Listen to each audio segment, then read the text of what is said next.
بسم اللہ الرحمن الرحیم۔ قوم کا شبہ دور کرتے ہوئے کہتے، اے قوم، کیا تم یہ سمجھ رہے ہو کہ مجھ پر ایمان لاؤ گے تو تمہاری کھیتی باڑی تباہ ہو جائے گی اور تمہارے عیش و عشرت میں خلل پڑے گا؟ ایسا کبھی نہ سوچو۔ اگر تم بتوں کی پوجا چھوڑ دو اور مجھ پر ایمان لاؤ تو اللہ تعالیٰ تمہارے مال اور اولاد میں برکت دے گا، تمہیں قوت عطا کرے گا۔ آپ نے اگلے زمانے کی باتیں یاد دلاتے ہوئے کہا، اے قوم، کیا اللہ نے گمراہوں کو ہدایت دینے کے لیے حضرت نوح علیہ السلام کو نبی بنا کر نہیں بھیجا تھا؟ اس قوم نے اللہ کی باتوں کا انکار کیا تو کس طرح اللہ کے عذاب نے انہیں پکڑا تھا۔ پھر تم میرے نبی ہونے کا انکار کیوں کرتے ہو؟ آپ نے بتوں کے بارے میں فرمایا، یہ بت جسے تم اپنا معبود سمجھتے ہو، یہ نہ کسی کے ساتھ بھلائی کر سکتے، نہ یہ تمہیں نقصان پہنچا سکتے، بلکہ تم خود اپنا نقصان کر رہے ہو۔ آپ نے انہیں آگاہ کرتے ہوئے کہا، اے قوم، تمہارے جھوٹے معبودوں پر نہ میں ایمان لاؤں گا نہ ان سے ڈروں گا۔ میرا بھروسہ اللہ پر ہے جو تمہارا اور ہمارا معبود ہے۔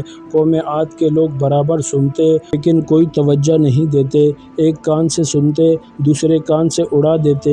ایک روز قوم عاد کے لوگوں نے حضرت ہود علیہ السلام سے پوچھا کہ تم بار بار نبی ہونے کا دعویٰ کرتے ہو تو اس کی تمہارے پاس کیا دلائل ہیں؟ ہمیں دلائل دکھاؤ، ہم دیکھنا اور سننا چاہتے ہیں۔ بغیر دلائل دیکھے ہم اپنے معبودوں کو نہیں چھوڑیں گے۔ اور یہ بھی بتاؤ کہ جس عذاب کی بات کر کے ہمیں ڈرا رہے ہو وہ عذاب کب آنے والا ہے؟ حضرت ہود علیہ السلام نے جواب دیا کہ تم مجھ سے سوال کرتے ہو کہ عذاب کب آنے والا ہے، یہ تو اللہ ہی بہتر جانتا ہے۔ میں تو صرف اللہ کا پیغام پہنچانے والا ہوں اور آنے والے عذاب سے خبر کرنے والا ہوں۔ ان تمام کوششوں کے باوجود گمراہ قوم راہ راست پر نہ آئی، اللہ کے غضب نے جوش مارا اور عذاب کے آثار پیدا ہونے لگے۔ بارش نہیں ہوئی، پانی کی بے حد قلت پڑ گئی، خشکی سے زمین چٹکنے لگی، کنویں سوکھنے لگے، کھیتوں میں آبپاشی کے لیے بھی پانی نہیں تھا، درخت پودوں کی ہریالی مانند ہونے لگی، پھول مرجھانے لگے۔ قوم عاد پانی کے لیے ترس رہی تھی، پانی کا ایک قطرہ بھی میسر نہیں تھا۔ حضرت ہود علیہ السلام نے اپنی قوم سے کہا، اے میری قوم، اپنے رب سے گناہ بخشواؤ اور پھر رجوع کرو تاکہ اللہ بارش برسائے۔ نافرمان لوگوں نے کہا کہ ہم اپنے گناہ نہیں بخشوائیں گے اور تمہیں رسول نہیں مانیں گے۔ لوگ بارش کے لیے ہر وقت آسمان کی طرف دیکھتے رہے، شاید کہیں سے بادل آ جائے اور بارش برسے۔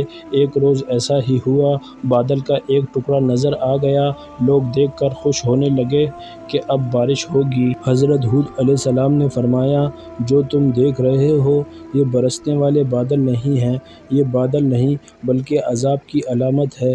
جس عذاب کی میں خبر دیتا تھا اس کا وقت آ پہنچا ہے، جو کچھ مجھے کہنا تھا وہ کہہ چکا۔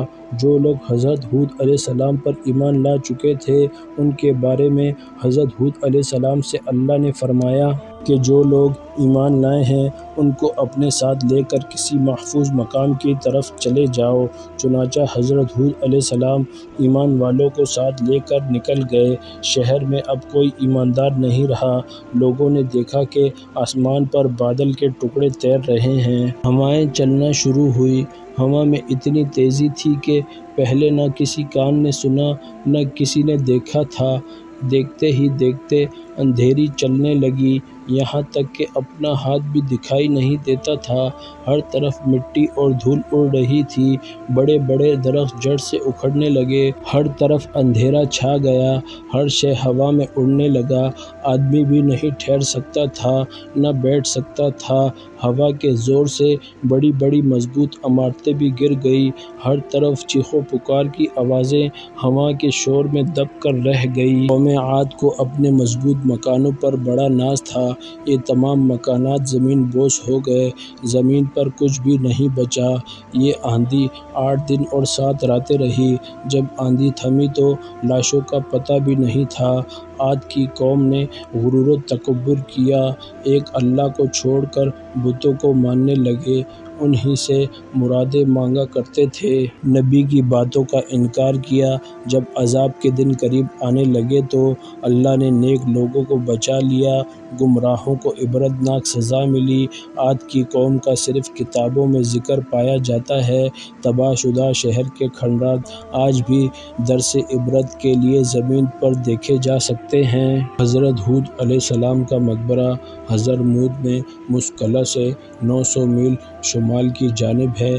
اس کے چاروں طرف کھنڈرات اور کتبے کثرت سے بکھرے پڑے ہیں۔ لوگ ہر سال رجب کے مہینے میں اس مقبرے کی زیارت کرتے ہیں۔